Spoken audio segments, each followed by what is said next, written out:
Finding Joy in SDG in Self-Community Society. We are joined by wonderful speakers, Shruti, Abhishek, Raman, Shonali, and Vijay, who will be taking us through the entire session.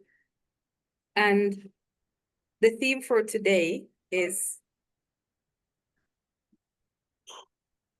civic participation, peace and justice, refugees and migrants. So I'll be playing a video that was made by our members. So, yeah. Welcome to day 4 of Catalyzing Change Week 2025. The UNHCR in April 2025 recorded that there were approximately 122.1 million forcibly displaced people in the world. How do we provide support services, assimilate refugees into societal systems? How do they afford basic rights, even as they flee widespread violence, hunger, and conflict? Our theme for today reflects the issues around civic participation, peace, and justice in the journeys of refugees and migrants. Change is only lasting when people have a voice in shaping it. Civic participation is about more than being present. It is about building systems where every voice carries weight and where communities can take part in designing their own futures. Peace and justice are the foundations on which all progress depends.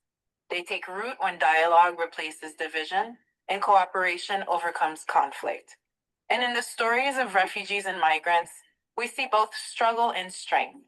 Displacement tests resilience, but it also reveals new possibilities for innovation, solidarity, and renewal when dignity is protected and contributions are valued.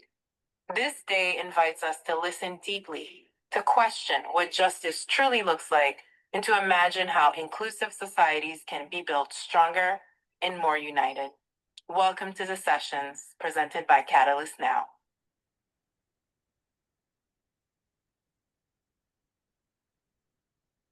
Right. So we'd like to invite you to join Catalyst Now community with the members, with over 6,000 members from across the world. Catalyst Now is a dynamic global movement of social innovators, transforming system and driving sustainable change to advocate the UN Sustainable Development Goals.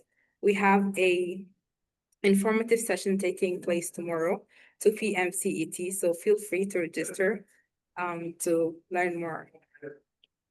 And a special thanks to our ecosystem partners who make this week and all this work possible. And of course, to all the supporters and the leaders. And yeah, I would like to go beyond just what's in the session. So feel free to share your takeaway in social media and tag us on the hashtag CCW hashtag Catalyst Now. And yeah, now I would like to pass it over to our speakers. So yeah, the floor is yours. Thanks, Olaf. Thanks, Mary. Thank you, everyone, for joining. And then after that video, I'm just re-anchoring because the theme for this is joy. And then the one way that joy came to us naturally was really thinking about roasting each other. And so that's literally what the session or the unsession is going to be about. So would love to, so this is not going to be like one of those talks where we are talking and all of you are listening. So would love if you can have your videos on or just jump right in, raise your hand, ask questions, unmute yourself. Like, let's just make it really goofed up improv together. and and um, as I was trying to understand what do I even think and how do I explain this about this session on LinkedIn post, what showed up as the first line was, and that's really summarizing the shift, right? Like I once thought, I used to joke with Abhishek that you're an oldie and you like taking afternoon naps, because I was like, that is not how we can survive and do all of this work. Now I call afternoon naps as climate action. And that's really the summary or the context of this session. And Abhishek, just taking your lines as well, what I've realized in the last few decades of working on this is joy is not really optional, because burnout does not help build better. And so one of my stand in life is now to really help organizations, to help founders, to help people like us not burn out, but really be a source of perennial flame. And that's why all of us are here. And then right? Abhishek and me will be kind of co-leading this, and we both spent years in this world of change making, right? So we worked in classrooms, to communities, SDGs that and spreadsheets. Abhishek still proudly calls himself a consultant first and a change maker later, and then chasing impact like almost like it's an Olympic sport, and ironically we're using sport in to create change now as well. Um, yeah, but here the idea is, can we just in the next 60, 75 odd minutes really go deep into the source of this perennial frame, which is joy, and then really get in touch with it. If it's alive, fantastic. If it got lost somewhere, like just rekindle it. So that's the hope. And so really hoping that out of this session we get connected with each other, have a few laughs, have a few smiles, and if we can collaborate with each other, fantastic. Else, I'm sure there'll be something that we learn about each other in the process, and that's the whole idea. So if anyone came looking for framework, I would say this is the time that you can say bye and leave, and none of us will mind. But if you're here to stay and know, share with us what makes you feel alive inside, please do continue to stay. So Abhishek, over to you. Yeah, so as Shruti shares, it's for us, it's not about is sustainable development a sprint or a marathon, but is it a community dance of joy? Is it nature in its full bloom every day, coexisting, co-living happily with each other? So that's why we are here. Mm, so when we look at this panel, we didn't ask who are the experts. What we asked was, who do we actually want to play with? These are friends, they are supporters, they are mentors, they have they play different roles in our life. So who are the people who can laugh at themselves, laugh at the system, and still show up every day with heart that we need to work towards sustainable development, but not with anxiety. Can we work with joy? Can we spread that joy? Anxious people don't make a better world. So over to you, Shruti. Yeah. So let's start in spirit of roasting. We'll not just be roasting each other, we'll be roasting all of you as well. So we'll start with just this is actually an improv comedy game to get us warmed up. It's called the one word story. Okay. So I'm starting. So on chat, what we'll do is each one of us has to write a word to continue the story. Okay. So once upon a time, in the world of change, there was joy. That is the starting prompt. And whoever wants to jump in, just add one word. I'll keep on reading so that we can say a story is being formed. Once upon a time, in the world of change, there was joy.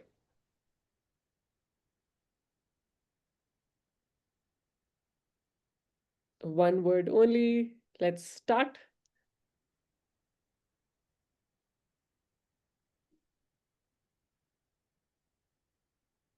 Okay. Thanks, Mary, for getting us started. Joy danced like crazy all day, bringing music.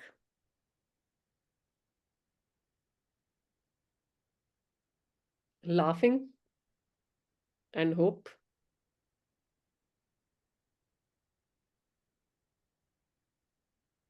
Once upon a time, in the world of change, there was joy. Joy danced like crazy all day, bringing music, laughter, and hope. Food and culture. Once upon a time, in the world of change, there was joy which made people forget worries, finding purpose, dancing between hardships. Wow.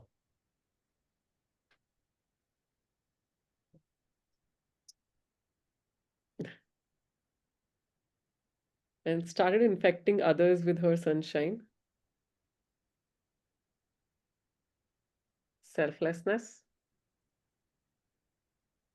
while also roasting her friends.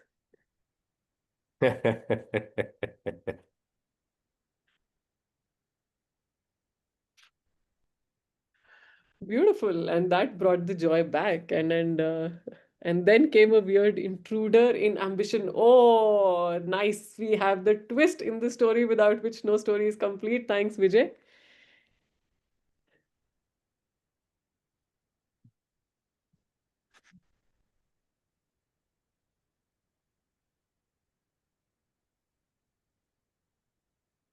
She played with ambition, and then came the question, how do I balance joy and ambition? Ambition fed strong egos.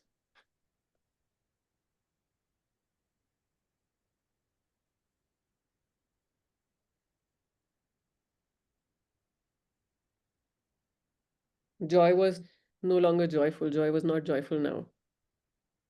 And then the joy and ambition had a battle. Egos invited hurry into the room.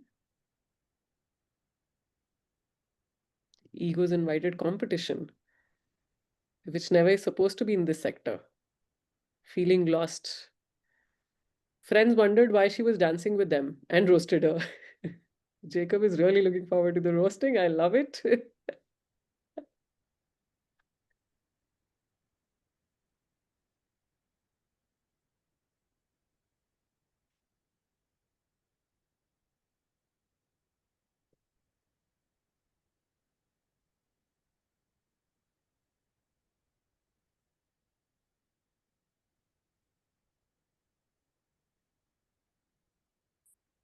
Till she figured there's a place for ambition with joy, and it's not a versus.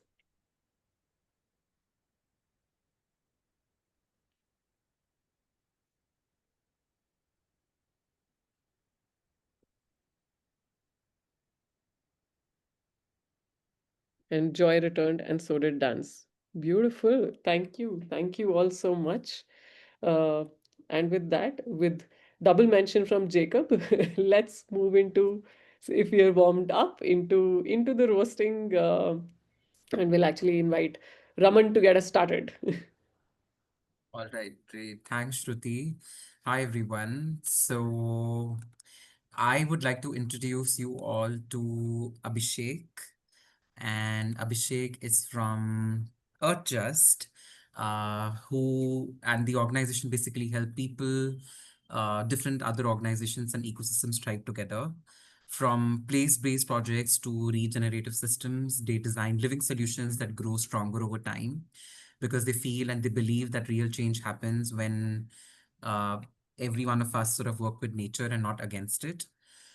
So, Abhishek Bhaiya, are you ready for the roast? So you are representing a just, and the name seems more like a lawyer's network that paradoxically is talking about joy. You are talking about ecosystems really thriving with a team of only 5 people. Are you folks just really running on passion, caffeine, or both? And how is this really possible? Over to you. So, Raman, I guess it's a combination of caffeine, which starts in the morning, passion that enters during the day, and the team members who stroll in whenever they feel like strolling in. Uh, so it's a combination of that that is helping us work at a systemic shift level. Um, it is also a combination of some beautiful souls who are ready to give a lot of their time pro bono because they believe that ecosystem shift is required. So we principally find joy in, again, all the 4 of them that you mentioned, caffeine a lot.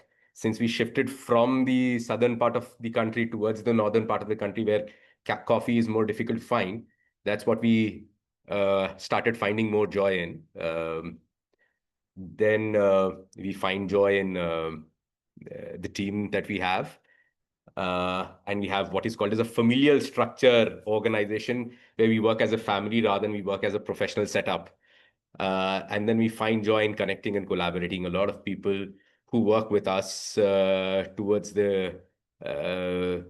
what we call as the joy of spreading sustainable development till it becomes part of our culture. We enjoy being sustainable. We enjoy the sustainable development around us. Uh, so it is what you call as an amazing uh,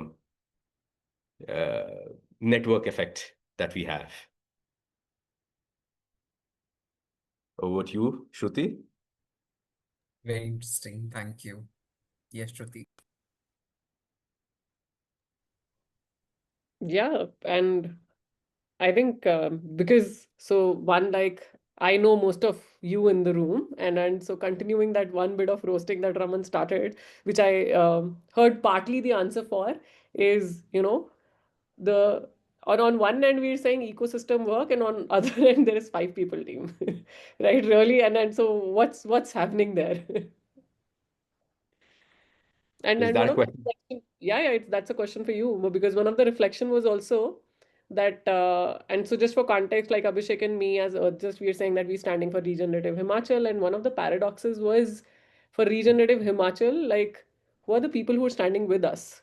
And we've often spoken about it, right? Like so in one end on the community we have, but like is it um, how many people can we count to stand with us for the regenerative Himachal, unless we have to poach people like Raman, Shaoli, and Vijay to come from their places to Himachal, or migrate like us. So uh, the joy, Raman, as you said, is uh, in being able to find the people who have an emotional relatability, not necessarily increasing the size of the team. Because the belief is if we can uh, create what is called as the honeybee network, where one mother bee has the potential of, you know, attracting a million other bees, uh, and that uh, one mother bee is nothing but purpose. It's the joy in finding or sharing or doing the purpose, and just sharing that this ground is fertile enough for you to come and play with your purpose. You'll see a lot of people. We see a lot of people coming and joining this. So the 5 number team is actually just day in and day out tilling a soil or creating that small growing that small patch of flowers. That's all it takes for us, because the bees do come, the honey bee does come, and you see this beautiful honeycombs there across the entire farm, and there is pollination because of that happening at a very rapid pace. So all you need is these 5 farmers planting flowers in the fertile soil. That is all you need. Is my answer. Uh, so it is not just caffeine; it is also the planting of the flowers that we're all working on towards, and then everything happens thereafter. And I also know that a lot of work that you do is also with a lot of government stakeholders, working on the policy, like for the whole state, really like sort of defining and exploring sustainability and how it looks like in action for so many teachers is what I know, because I know that Manisha and Shubhashri from your team do a lot of work with government school teachers as well. Would you maybe expand on that as well? So yes, Raman. So what we are doing is we are right now at one end working on a farming vision for our own farm, and the other end we working with the government on framing the vision of the entire state. So that's the spectrum that we're working, and a lot of things in between, which is working on the ground to understand the ground and working with the ecosystem players. And in this entire journey of what is called as co-creating the vision for a state, which is normally done by a consulting firm, usually driven by some bureaucrat in an office. This was a beautiful process of co-creating the vision of a state in a public-private partnership mode, which is normally a public-private partnership for a visioning exercise that happens, which was not just with the government. So we thought and we explored that anybody who has an emotional relatability to a place, right, and also wears one of the hats that is required for influencing the actions in the state. So we had 7 kinds of stakeholders who have an emotional relatability to the space.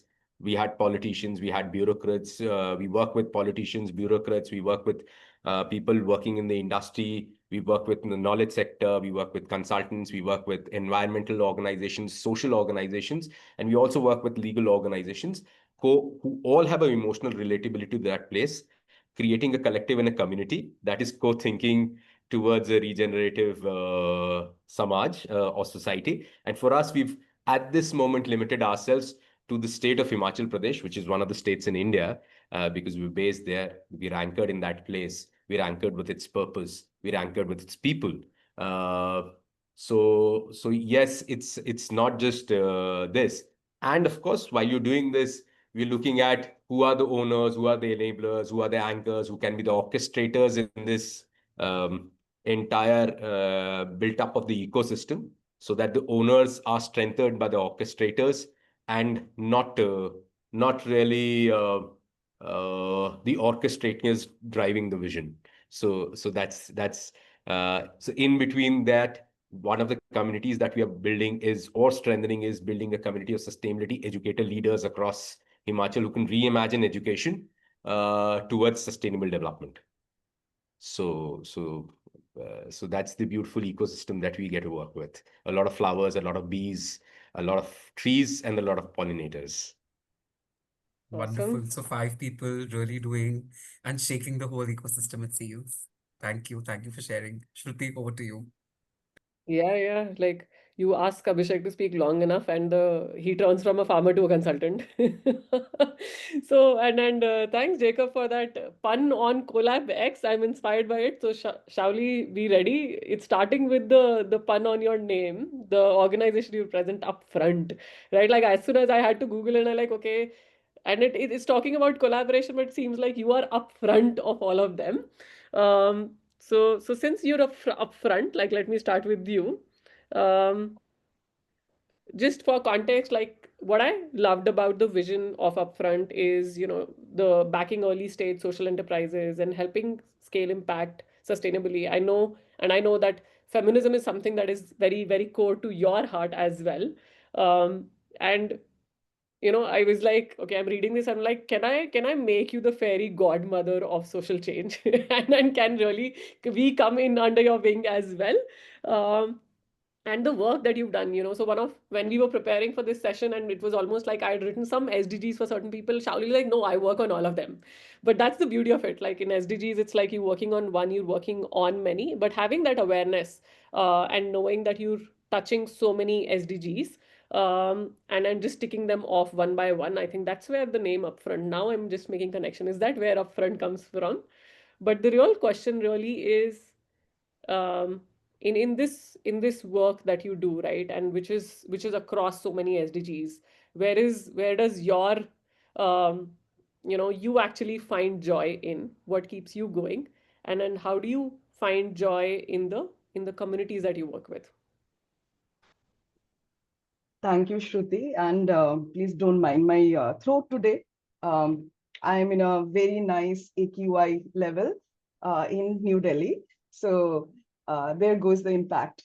Um, so just to kind of, I think, begin with, I'll just tell you that we are a part of social enterprise. We are also called as Catalyst, and we are a member of Catalyst, and we have been, I think, always talking about that, oh, we sound so similar. So Upfront is the well-being catalyst for workforces, and Upfront has a twist. Actually, it is the empowering workforce. The frontline workforce. That is the twist in the name. That's why it is called Upfront.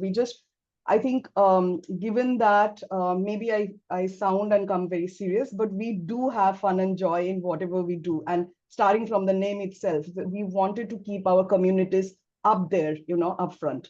So yes, I think one of the purpose that we looked at, because the entire group of social enterprises that we hail from believes in addressing vulnerability of people and planet. And we are the only entity who's focusing on the community and then working towards different other areas. That's why when I said, well, probably SDG 8 should be the core, but we work across 3, 5, 8, 11, 13, 14, 16, go on. I think because I think in all of this, we understand that, why we are here today. We could have chosen any other sector. We could have chosen any other profession. I think we come from that purpose and passion towards, that there is a complex ecosystem out there, and we have complex solutions there. It is not that working in silos will really work. We realize that, and we know that we have to work in collaboration with each other, internally, externally, both. And I think Abhishek also resonated most of the things that we try to do. We work across the systems. Sounds very boring, but today, for example, the thematic area is migrants. I mean, I didn't really think about it before actually Catalyst now, announced the theme. Migrant workforces is a big population, a domestic population of India. And unlike again, Just, which focuses on Himachal, we have very, very deep pockets of urban, peri-urban, and rural areas where the source and destination of these, workers are. Um, I think, when we look at, creating models and looking at data turning into evidences, which actually reflects that how people are finding joy from the benefits of our program, I think we find joy in that. Um, it's a very short question to the long, sorry, it's a very short answer to the long question that you had. Because I will also tell you one thing that um, I think personally for me, it is finding joy in the small things. And again, resonating with what you both said earlier, a smile in the face of my community member. Today, I was in another panel, which is getting, being held in Jaipur with United Nations. And I had women farmers coming in, standing in the dais where, member of parliament and as well as the union minister of agriculture was there. And she was there.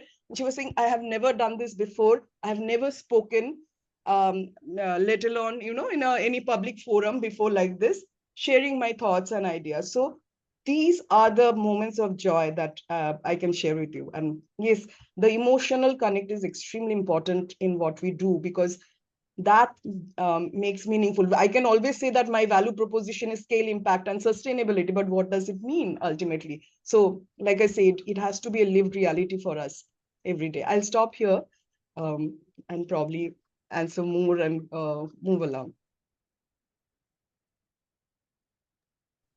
Beautiful. Thanks, Charlie. And before you continue the chain of roasting, I'll hand over the baton to you. Any one thing putting you on stage here, one thing that you would like to be upfront about in this group? Oh, I'm extremely biased towards women's empowerment. Um, and I would like to roast, I think, all my fellow male panelists. And I'm getting a turn today on this. So great. I mean, I never thought I'll find joy in that as well. But I think upfront about it is finding joy in what you do is extremely important. Awesome. And thanks. Abhishek's on the side nudged me. I forgot a critical part of this, which was we had the being upfront. What we wanted to be upfront about is also competition. Okay. I think in social sector, we underplay it so much. Like we just wanted to get like competition in the most banter and ridiculous form in. Vijay is already saying no. But I'll tell, can we yeah, come in yeah. here? We talk about, and I think COVID did this to us, right? We talk a lot about collaboration now, but I remember we were talking with government about collaboration, cooperation, etc., etc. And then here one of this, very senior government official goes, but you all NGOs can't work together. This is a fact. So so we said no, we will make it, we'll make that change. And I think it is a time of coalitions today we are living in. Yeah, that was being upfront. Yeah, I can completely relate to that, right? I found it hardest. I think oil lobbies and plastic lobbies are proof to for-profit organizations coming together to work much more effectively than all of us. So thanks, Catalyst. Now we appreciate the work that you're doing. This is hard work. But just to before we move, and I pass the baton to Shauli. So and this is where I'm inviting all of you in. Have fun with these people. It is supposed to be light and fun. So on a score of 1 to 10, okay, first you have to score Abhishek on how joyous was his answer. So from a score of 1 to 10, feel free to write on chat or unmute yourself. For us, we literally have our scorecard, so we will share how joyous was the answer. Oh my, 100 is not allowed. That is cheating. It's just 1 to 10. Shauli, we can't see yours. Shauli and Vijay, we can't see yours. Raman, where's your scorecard? 9.9. Uh, You guys doing a Six Sigma with me. All right. And how joyous was Shauli's answer? For the upfrontness that she said, she actually gets this.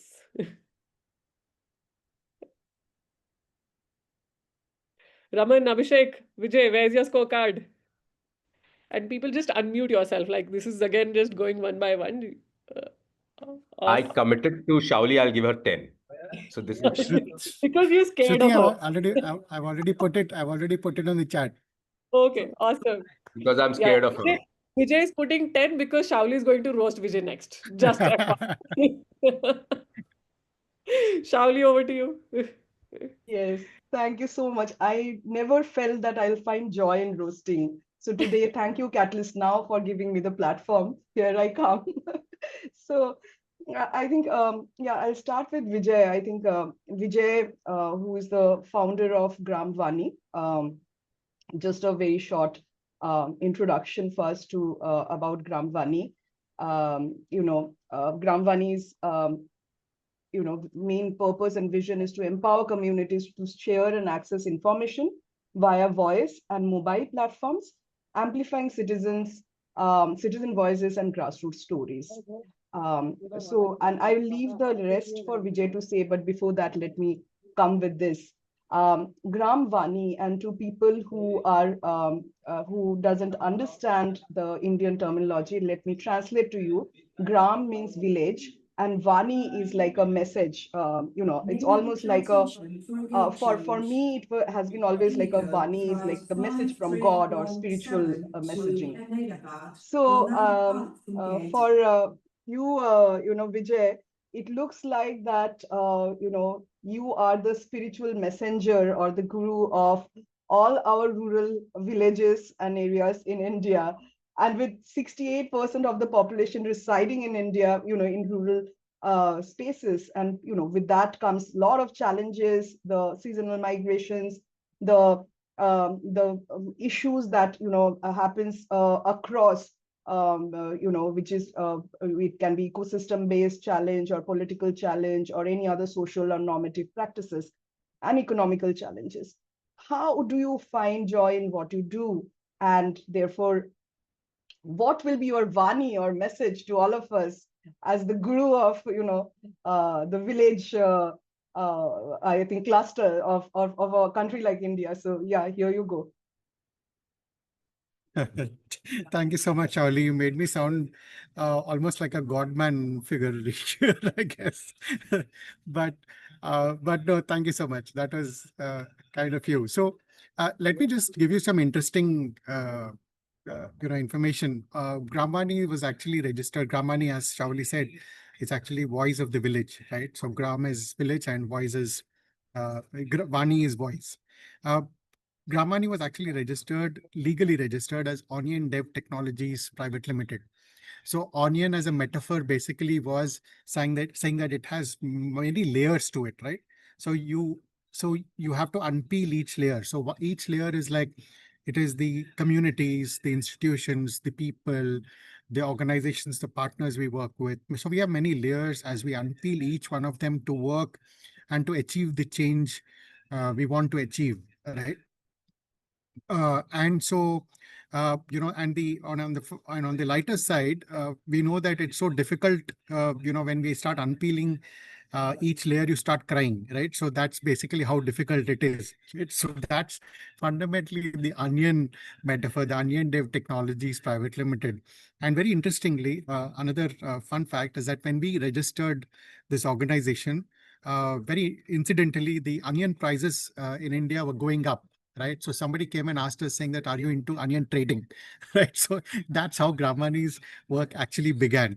So, jokes aside, but Gramani's, we are that perfect horizontal. As Shauli rightly said, we build these horizontal community-based community conversation spaces, because conventional media works top-down. It does not address the contextual information needs of communities. It does not also provide with inclusive spaces for communities to engage, share their views, perspectives, opinions. So what Gramvani has been working at is at the intersection of communities, technology, and development. And our primary focus has been around to ensure that technology does not further lead to exclusion, because we have enough reasons in the ecosystem which or in the societies that are already leading to exclusion. Technology should not be another layer or another factor. And that's been fundamentally our focus. That's how we build technologies which are community focused, which are inclusive, which are representative, participatory, right? And these are all anchored by community change makers. When you look at now, the question is, how do we even find joy, as you have rightly questioned? Even in terms of while we work across different SDGs, even if you just look at, SDG 16, for example, right? It is around peace, justice, and strong institutions. It is about joy through empowerment and voice. When we are able to listen every day, when we create these conversation spaces, and when we listen to a young child, a young girl sharing her story, sharing her, her poetry about, on the occasion of India's Independence Day, right? Or shares a beautiful song, right? Around gender empowerment, when we run programs on, girl, child, and early marriage, right? We run these campaigns on these platforms, and a girl child is able to share her poetry on this particular platform. I mean, when we are able to bring those voices, amplify those voices through a simple voice medium, where people, even through using a simple feature phone, can access the platform and engage with the platform, that's what gives us joy, right? When we are looking at, communities as the creators of these content, and it is not just your dry awareness, top-down monotonous campaign, that is what we feel is a shared conversation rather than, a top-down content dissemination, right? That's the participatory nature of a platform which gives us joy. When we look at fun and collective action and community building, most of our platforms, community-based platforms, are anchored by community change makers. We also call them as community development entrepreneurs. They're trained to mobilize, they work in groups, they collectivize. We call them as mobile money clubs. They share knowledge, they share information, they share their experiences, they laugh, they work together, they build camaraderie, right? That is where we see joy, that is where we see camaraderie, that is where we see solidarity, right? Shared storytelling. We hear so many stories from these wonderful change makers who work on the ground, who leverage technology and engage with communities. That's where we find joy. Engagement through contextual innovation, right? Whether in the space of health or agriculture or climate, we find that many of the programs that we design with communities are not just your top-down programs or interventions done with partners, but are co-created with communities. And which is where Gramvani also emphasizes on working with communities, not just for designing programs or interventions, but also in terms of co-implementing with communities, because it is very difficult to envision the sort of challenges that you cannot replicate them in a sandbox, right? The sort of complexities when we work with communities. So in summary, we find Ramani, and me personally, we find joy in the community ownership, in solidarity when we work with communities, and communities work together to create those bonds, to see those tangible output in terms of outcome, in terms of community representation, community participation, and in terms of the sort of on-ground grievance addressal and the sort of, help that they provide to communities in terms of access to social entitlements and awareness and behavior change. And most importantly, we work with audio and drama, and, and that's what also provides as a very interesting intersection with entertainment as well, right? So that's a very quick summary of what Gramvani, and in fact me, find joy. And in fact, every day, despite all the challenges, we listen to stories, we listen to voices, we listen to beautiful poetry, we listen to beautiful stories of change that come on our platform. And that's what keeps us going and continuing the work that we do.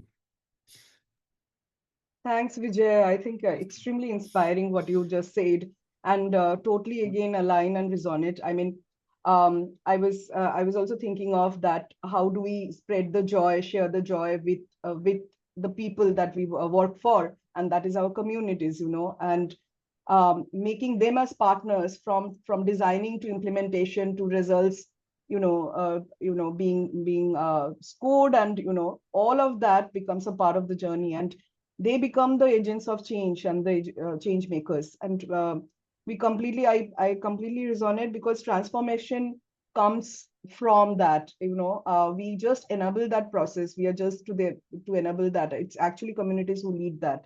So thank you for saying, sharing this. I also wanted to check with anyone, Shruti, Abhishek, Raman, if you have any questions for Vijay at this point. Otherwise, I will hand over the baton again for roasting to him. Mine is Just only why did he score me 8? Because I feel like scoring him 10, but which is okay. This is will take offline. Yes, the score time, and I also want to know, this Vijay, is on good. chat, because just being mindful of time, what still makes you cry? That onion is still there. What about it still makes you cry? Uh, but cry, I didn't cry with pain, not joyfully here. But with that scorecards out, people on a scale of 1 to 10, hope the scores won't make you cry.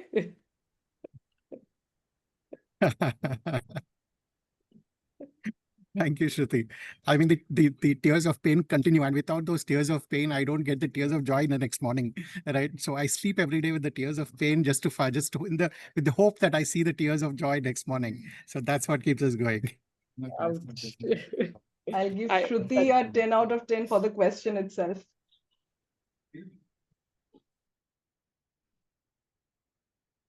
So over to Raman. Raman, I'm passing over the baton to you for the next part of the roasting. Raman I has think it's already me, done right? his Vijay. bit.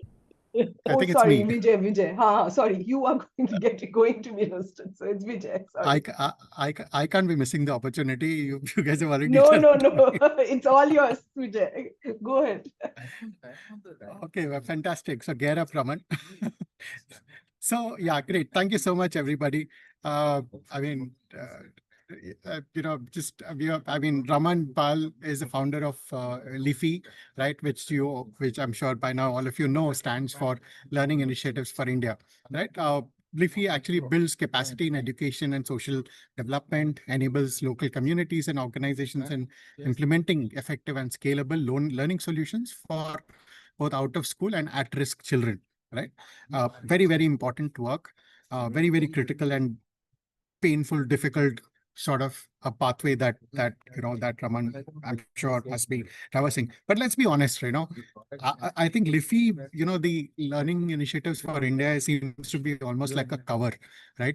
For me, actually, Liffey stands for Lord, I've found inspiration. Right. So that's fundamentally what for me Liffey is, because, that's what Raman is actually asking each one of us in this panel, as every individual of this country, to actually feel, to internalize, right? Demands of us. So, he's not just about wanting to educate a few people.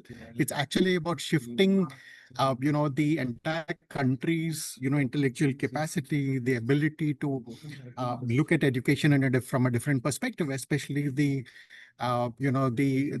children who are out of school, children who are at risk.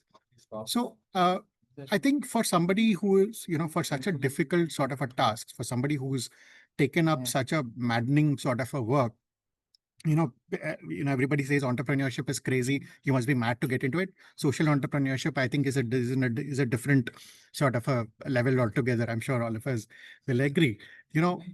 For somebody who's taking on so much, Raman, I would presume that you would be stressed and you would look very tensed and you would be looking very worried, right? Drinking a lot of coffee and maybe sometimes a lot of beer as well. I don't know which one you choose. But I just wanted to understand what it's baffling to see you still smile, right? I can see you still smile. I'm surprised. What is that sheer, unadulterated joy that you get when you tackle such a problem, that's so massive, right? And what makes you go say that, okay, yes, this is why I do it, right? I would love to, hear your thoughts on it. And I'll, of course, have one more question I'll follow up after this. Perfect. Thank you, Vijay.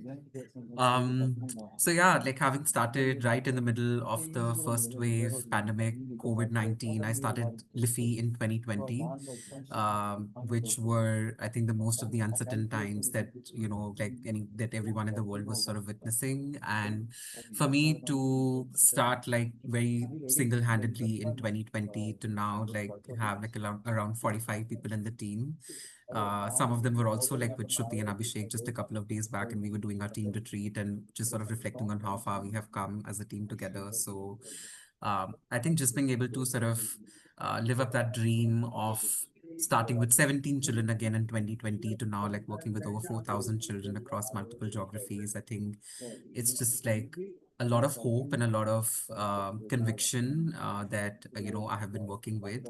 So typically, you said that we work with the whole country. Yes, we do. Like we do want to sort of expand our work to make sure that we literally reach the most invisible child in India. And the way we sort of do that is by really tapping onto the local youth around them and sort of equipping them, training them, and working with them very, very extensively to make them local community teacher leaders who work across livelihood spaces where we meet seasonal migrants and we work with children of seasonal migrant workers. Then these community teacher leaders also work in school systems because ultimately if the child has to come back and join formal schools, then it's important for us to also work on their retention. And so we also work with the government school systems across Delhi, Madhya Pradesh, and Haryana.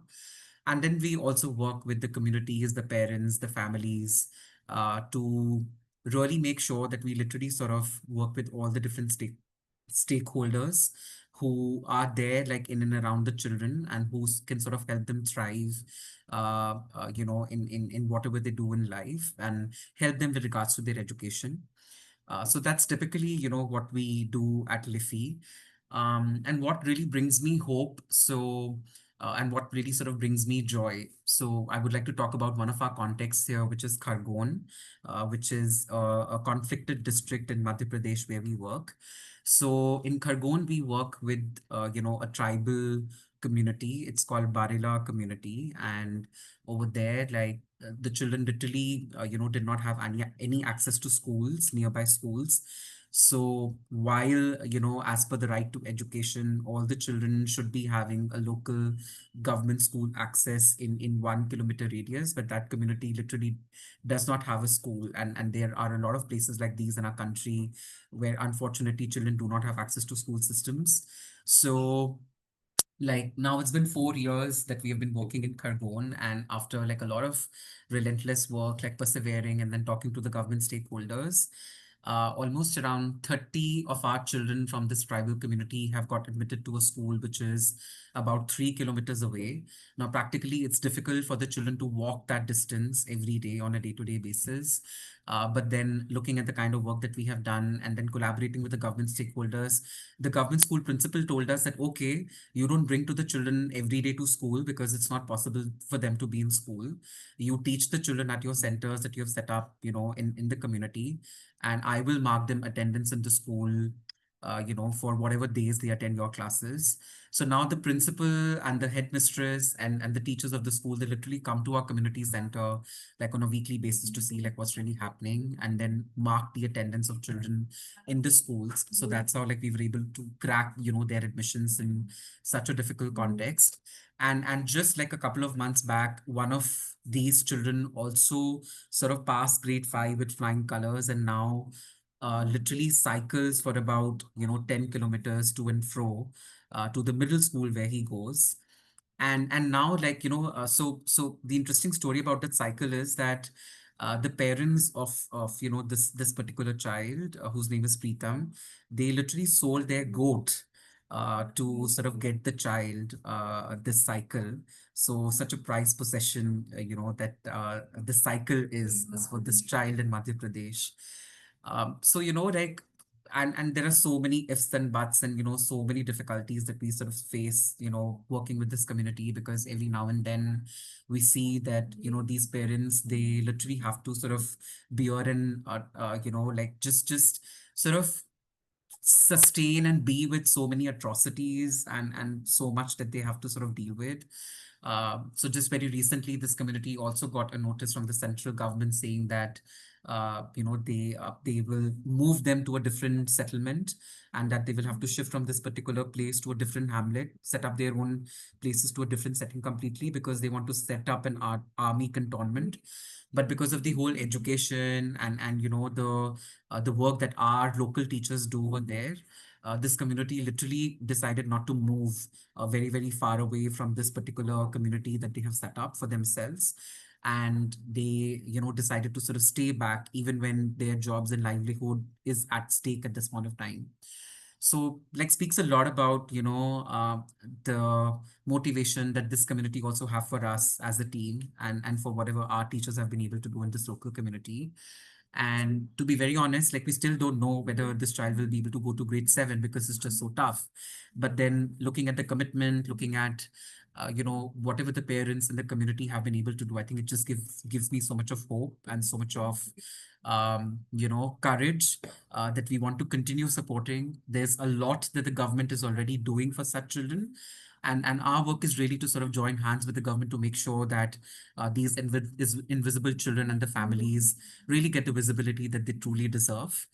So that's like one part of the hope, and something that I really that gives me a lot of motivation. The other is, really my team of teachers. So all of them are typically in the age brackets of 18 to 30 years. So like local from that context from where these children come. So some of them are graduates, have, or are pursuing long distance graduation when they sort of sign up to work with us as part of this teacher program that we have, which is called Lead Your India program. So I think the hope for me with all these teachers is that when our children migrate from one place to the other, especially, when we work with the seasonal migrants who are at a particular site for 8 months and then they move back to their source villages for the remaining 4 months in the year, my team of teachers, they say that, hey, you know what, we will be moving with these parents and these families to make sure that they have access to local schools, or at least they're able to continue their education at their source villages as well. So just very recently, from Haryana, when these seasonal migrants were moving to UP and Bihar, my team of 6 teachers and team members, they went to Uttar Pradesh and Bihar, met these children at the local communities and villages where they live, and made sure that they get mapped to local schools or NGOs that are nearby their local context to make sure that they're able to continue their education. So while, and this is something that we all commit to our donors and to our funders and to even the community of children who we work with and the families. So while this number is really low right now, so out of the 392 seasonal migrant workers, children who we work with, we have been able to ensure that 9% of them have continued their education, irrespective of wherever they have been in the last couple of years. But still, I think there's so much of hope, and something that, our country really needs the most, considering that this is the most toughest challenge for our country to solve, tracking these migrants and making sure that they are able to continue their education wherever they go in the country. So yeah, just about the energy and the perseverance that my team, has, I think that also keeps me alive and kicking in this journey. And third, it's sorry, I'm extending my time, but I do want to share this. But very, very recently, a team of 12 people, my 12 team members, who work with the seasonal migrants, they met with a very, very major accident, which was literally sort of it caught eyes by multiple people here in our country. Shruti and Abhishek also really helped me to sort of, make sure that all these people are able to continue their work with us and are able to also, get effective treatments. So as of now, this accident happened sometime in July, but as of now, all the 12 people have been out of the hospitals. We have been able to sort of ensure that they are, employed with us constantly. And we have been able to support their 100% treatment and rehab, through whatever support and everything that we got from the complete ecosystem. So, something that a lot of nonprofit organizations are not able to navigate, just because it's so tough and just because it's very difficult to, even convince the donors. But I think the most important part here being that the funders, our current funders, our supporters, my friends, everybody in the ecosystem sort of came together to make sure that these 12 people come out of the hospitals. My funders and donors, they gave us additional money to make sure that, we are able to keep them employed. And they really sort of continue on this quest towards ensuring that these children who do not have any visibility right now, they get that visibility. So I think, yeah, so, from a point where in July I was thinking that, oh my God, what will I be doing now? And I literally had to spend so many sleepless nights. Today, I stand here with conviction and say that, I am planning to really scale up the organization in the next year. And I look forward to onboarding a lot many youth to make sure that, we are all continuing in this journey and reaching the most invisible children in India. So that's me. Thanks for asking this question. Just a quick question, follow-up question, Raman. They say that normally it's the journey that matters and not the destination, right? But surprisingly, in this social sector, I don't know if that's the truth, right? If your outcomes are not there, then you don't get funding, I suppose. So tell me your view on whether, in your journey, right? So how do you see what is that? What is it that you're talking about? When you look at measurable progress or hear a success story from Lefi, where do you find the real sense of satisfaction? Is it the joy in the planning? You must be writing, many hundreds of presentations on strategic frameworks for scalable learning. God knows how many presentations like that you would have created. But where is that real joy? Is it the joy in the planning, or is it entirely in the outcome? Yeah, I would say both, considering, that I am driven by impact and I'm driven by outcomes. So they do matter. But then I also understand that there is like a lot of diversity around the team that you have. So there are different belief systems, there are different kinds of people who you work with. And eventually, if you want to make it like a shared success, and if you want to make it like a shared vision that people are also able to take forward, you have to have diverse voices, and you have to have people sort of really buying in and believing in the vision that you have for the organization. So our vision is like very straightforward. It's Padhega Har Bachcha in Hindi. In English, it's sort of translate to all children will study and all children will thrive. And definitely, because we sort of commit to a very long-term intervention with children. It's not like something that we do on a short-term basis and then we sort of come out and, we transition out of the whole learning and the educational journey for these kids. So I do feel that it's important that we sort of really embrace this journey, because it's going to be a long-term, process. In India, there are about like 1.7 million seasonal migrant families whose children literally have nowhere to go, and they don't have schools that they can easily access. So, and right now, like I'm working with only like 4,000 such children across 3 different geographies. So I know that this journey will take like a very long time. The problems that we are working towards are really complex. And of course, like it's not like a magic wand that I'll that I'll show and the lives of these children will transform.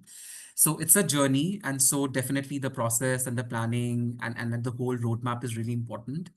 But then for me as a person, it's important that once I look back, I should be able to see that, which of these children or who of these children who we have worked with today are standing out and saying that, hey, like we are on a different life path today. And that has really happened because Liffey was one of, again, Liffey is not the only. I strongly feel that children have so many stakeholders in their lives, and each one of them have, a very critical role to play in sort of building them up. But I definitely want these children to see that Liffey was one of the contributing factors because of which they have been able to come to a different life path.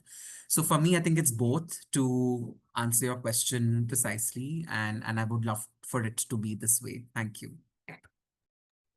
Lovely. Thank you so much, Raman. That was a great response. And best wishes to you and Team Liffey in the journey that you are sort of traversing right now. Over to you, Shruti. Yeah, I'm guessing by the number of hearts, I know the score already, but let's continue the ritual. So the joy scorecard.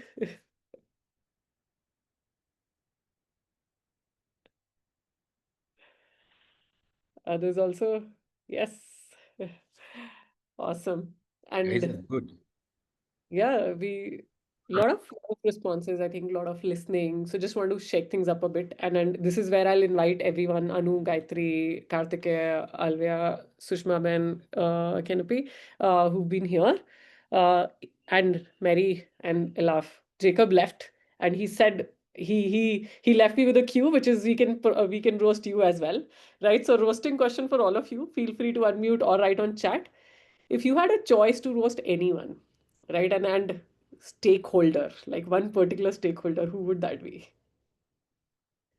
If you had a choice to roast any particular stakeholder group, which one would that be?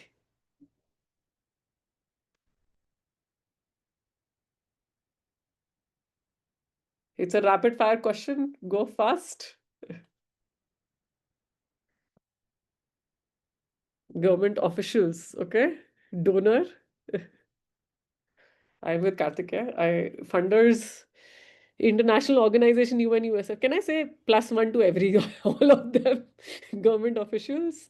The ones we're serving, why do you need us? Ouch. Yes. And between donor and government. All right. African politicians. Politicians. Oh wow. That is I guess they would roast us. Why are you here? Absolutely.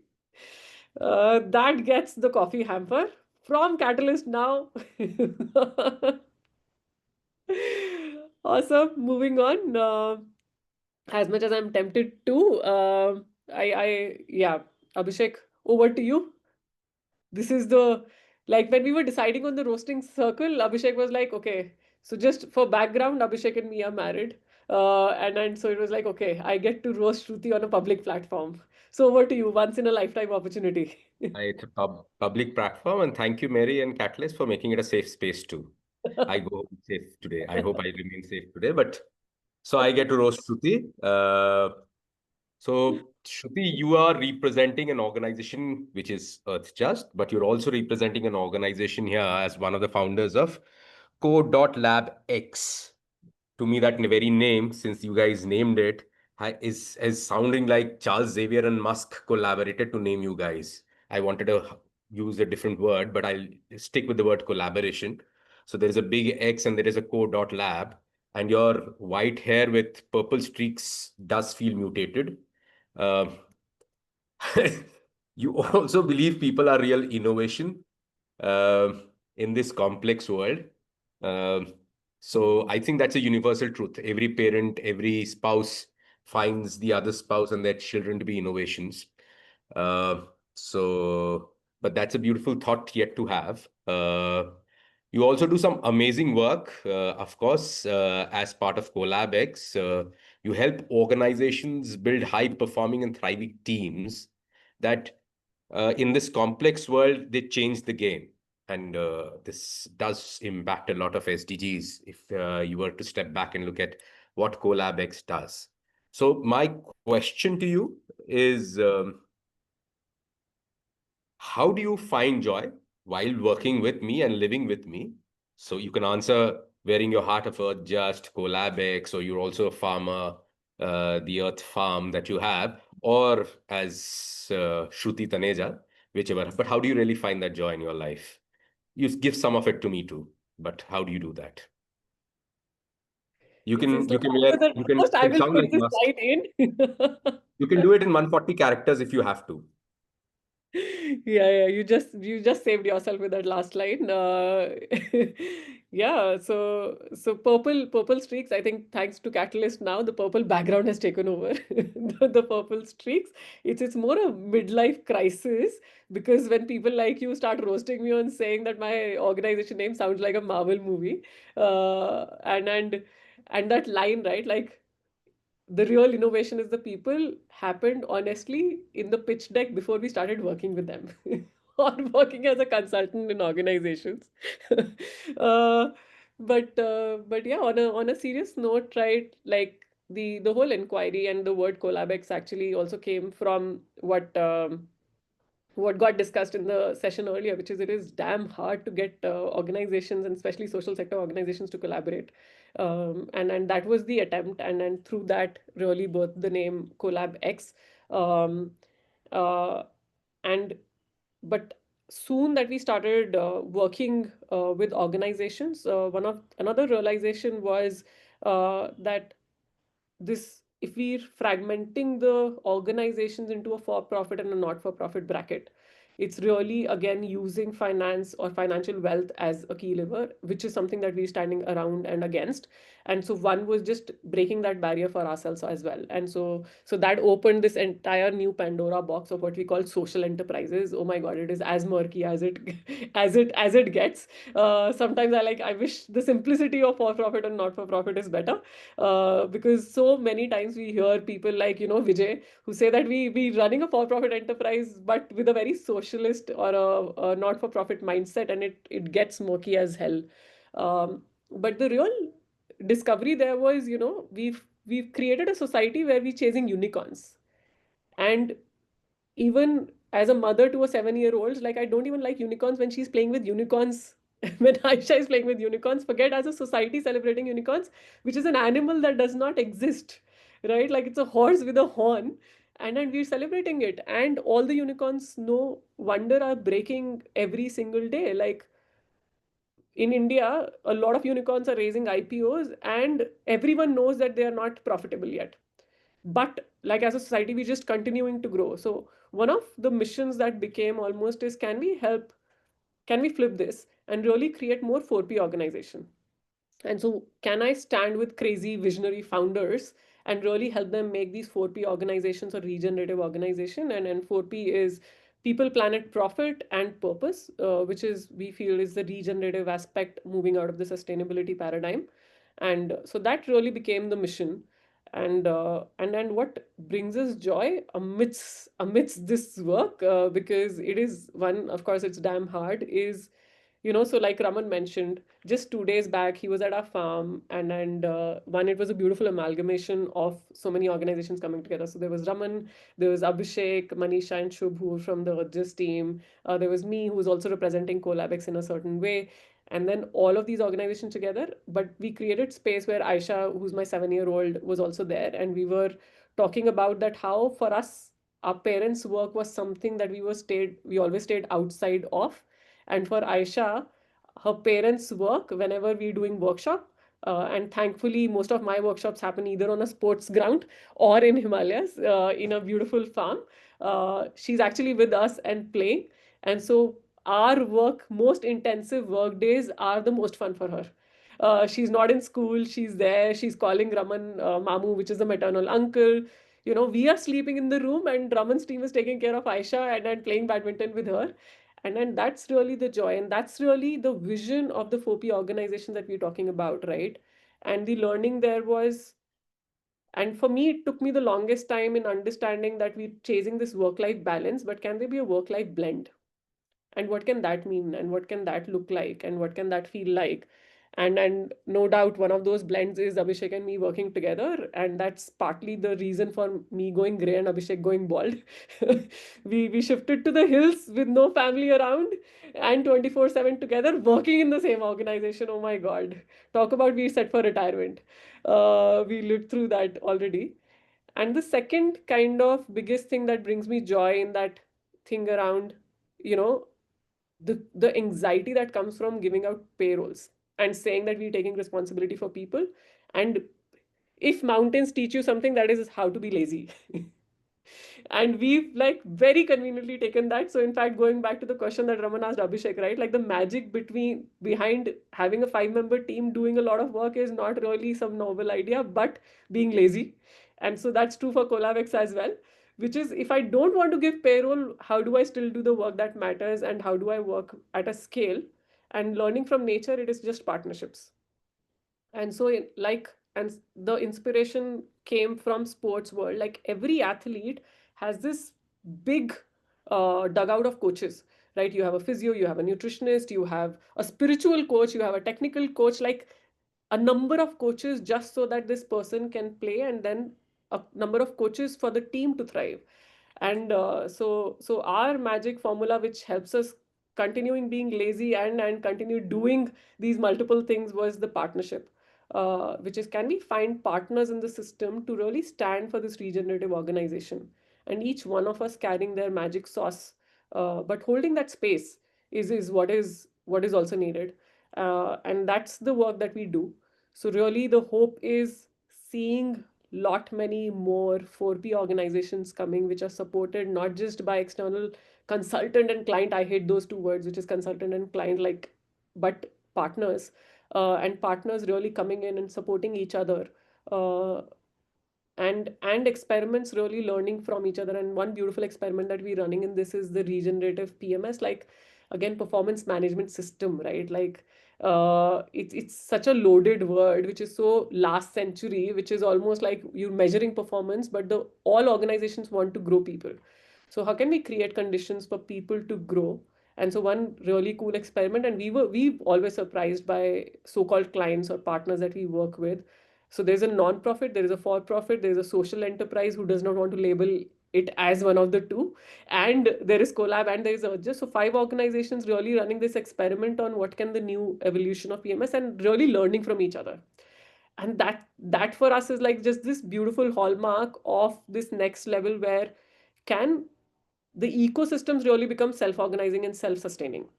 So rather than, like, imagine a Vijay paying me, like if this experiment is run at Raman Liffey, and Vijay just paying Liffey because the experiment or the bright spot really came from him. Uh, and so that's the imagination, that's the playground. And for that, learning from nature, learning from farm kind of continues. Uh, and that's what makes me still stay with you, Abhishek, and continue to stay. I do.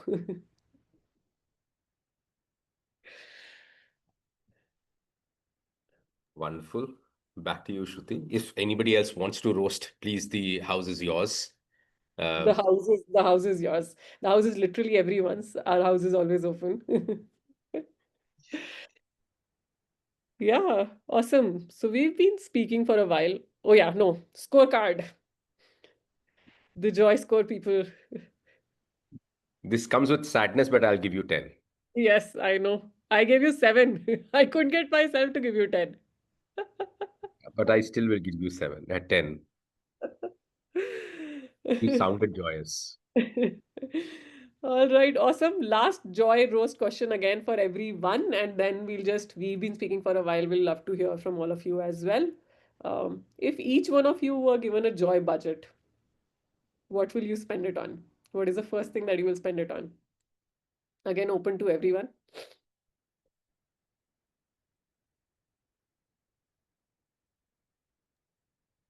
So I think that I would buy people time, It's like, how much is an hour worth of your time? So just like buying that and giving you, a coupon to spend 1 hour in whatever you want, knowing that like you don't have to be productive, you just have to be during that hour, and you get to spend it like however you want with whoever you want, just only enjoying. So bringing them to their like true hearts and the present. Beautiful. I think I mean, my team member has already spoken about it, and I was thinking the same, that I will partly spend in having joyful memories with the people I work with, and always, as I always do in my organization retreats, also do the vision building plan for finding more joys and how to bring more resources to do those joyful actions.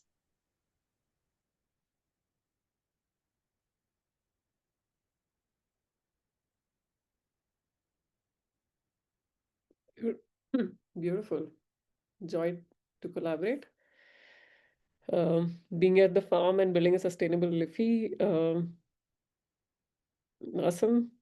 Raman is just finding excuses to stay in Himachal.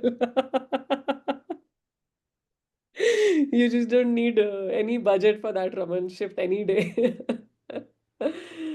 So Awesome. true. All right, the floor is open for anyone. Like, this went in a sequence, but if there are questions for each other or for people who've been hearing to us for a while, anything that's coming for you.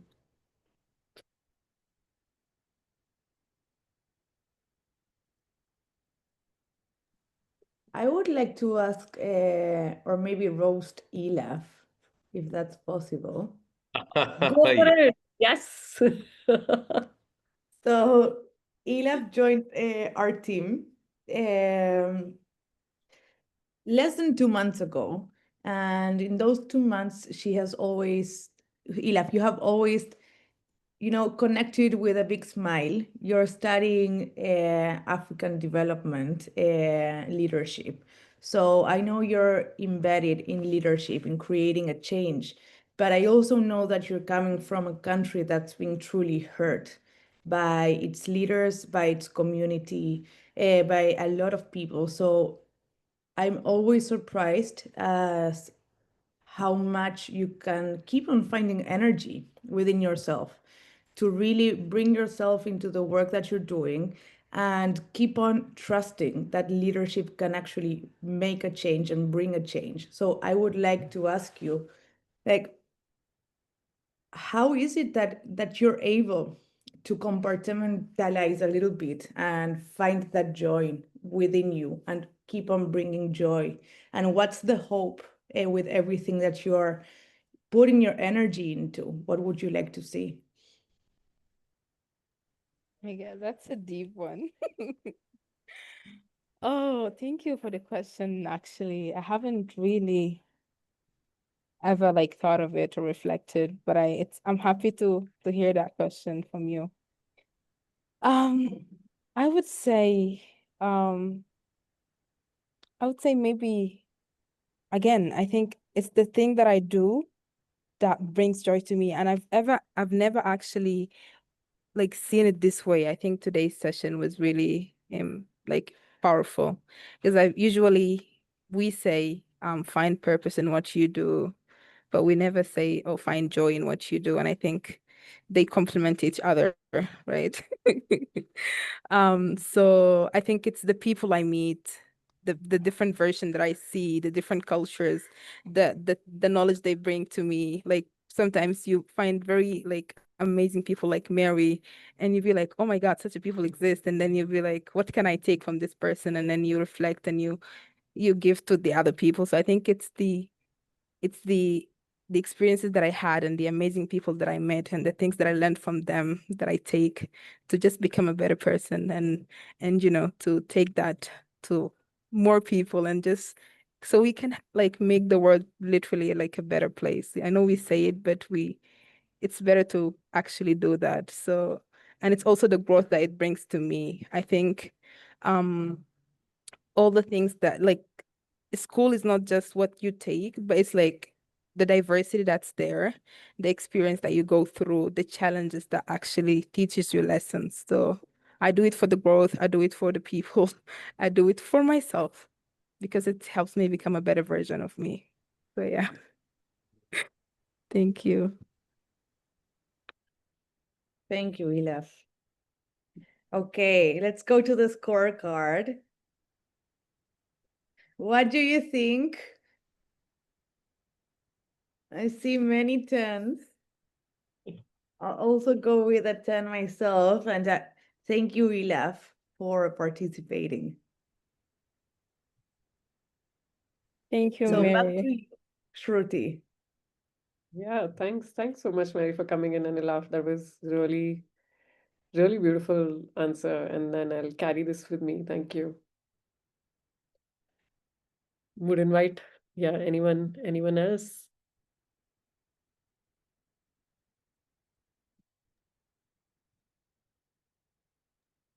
I think if I can just go, Shruti, I think you in the beginning you did say that unsession.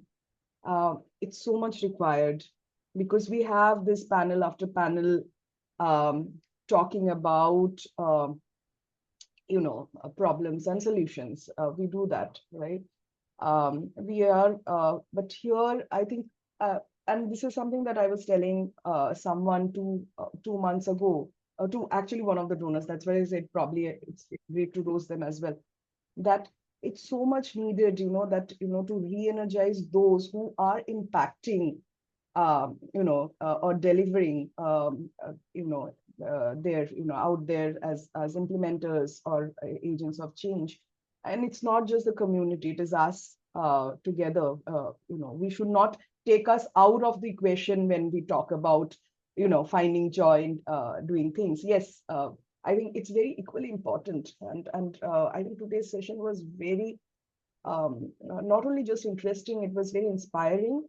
Me and Alvi are talking in another group in our team, because most of the team members are extremely busy doing things that are needed to do and also taking breaks.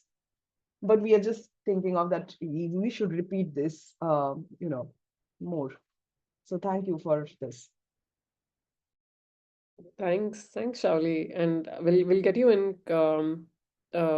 But absolutely, I think that is what the hope was for this, right? Like it was not perfect alignment, perfect sequence, working out with insights, but really feeling a little more connected, feeling a little more. We had space to talk, finding joy in each other, and then like pulling. I think it just reminds me of my, like, almost like this. It felt like an evening with family where we just teasing and pulling each other's legs. So thank you all. Yeah, sorry, am I pronouncing your name right? Kenpia? Please go ahead.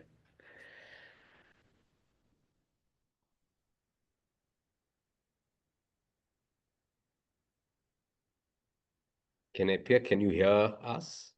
If you can unmute, you're on the mute right now. Your hands Yeah. are raised.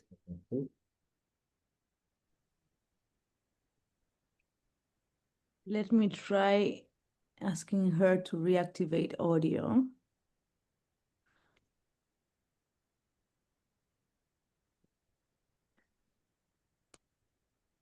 Just for context, Kempia is, a Catalyst member that is always there in the human sessions, is always there in the after party at the GAs.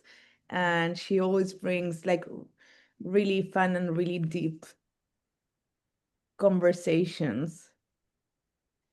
Now we're excited to hear you.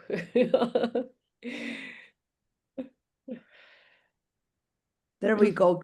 Kempia, we see you raising your hand. If you're able to unmute, you're welcome to today's stage.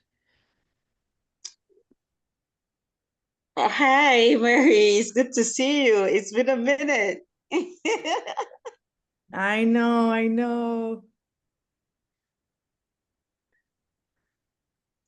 Yeah, can you hear me? See, perfectly well. All right, great. I am so excited to be part of this session. I almost missed it. I was neck deep into work, and I thought of, oh, I think I saw something that looks like Joy doing SDGs, and I'm like, nah, I shouldn't miss this. I'm glad to be part of this conversation, and I think it's quite timely.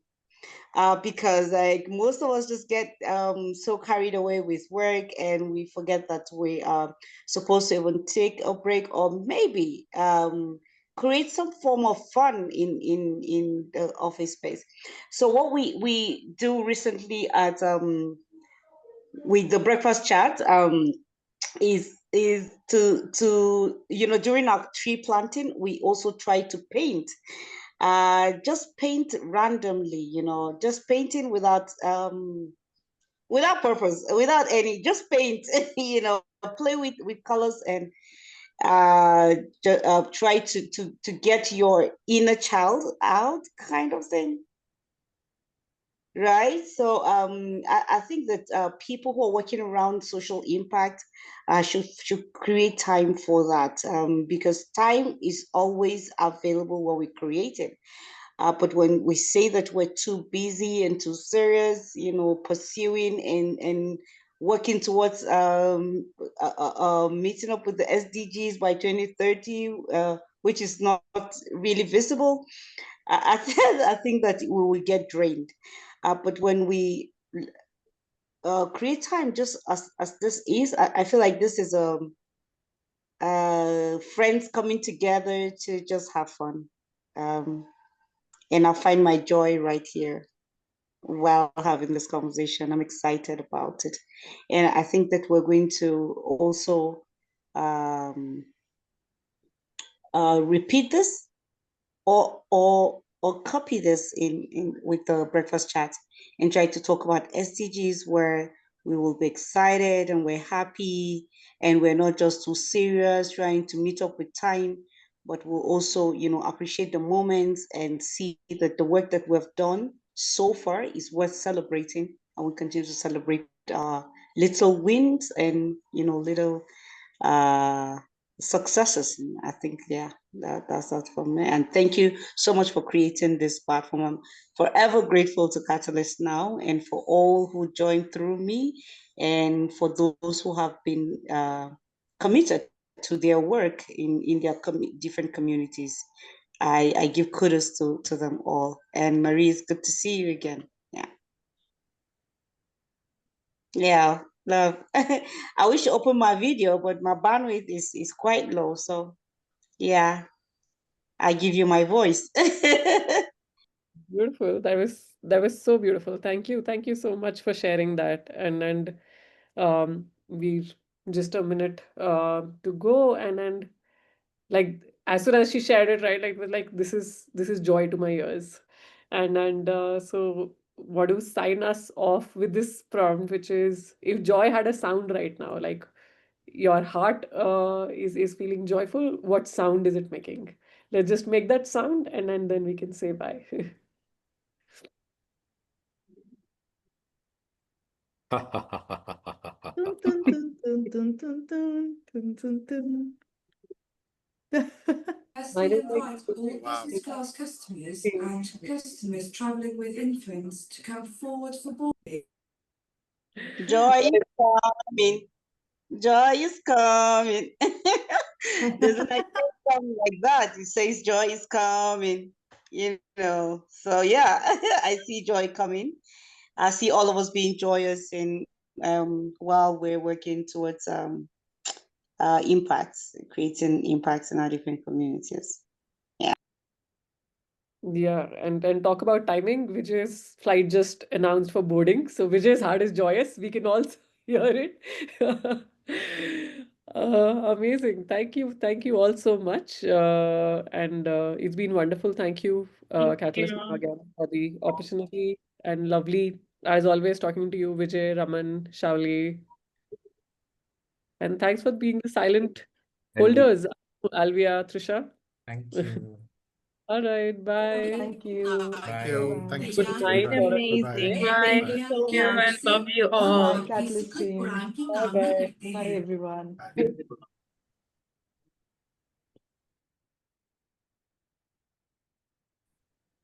thank you. Bye, love. Bye. Just send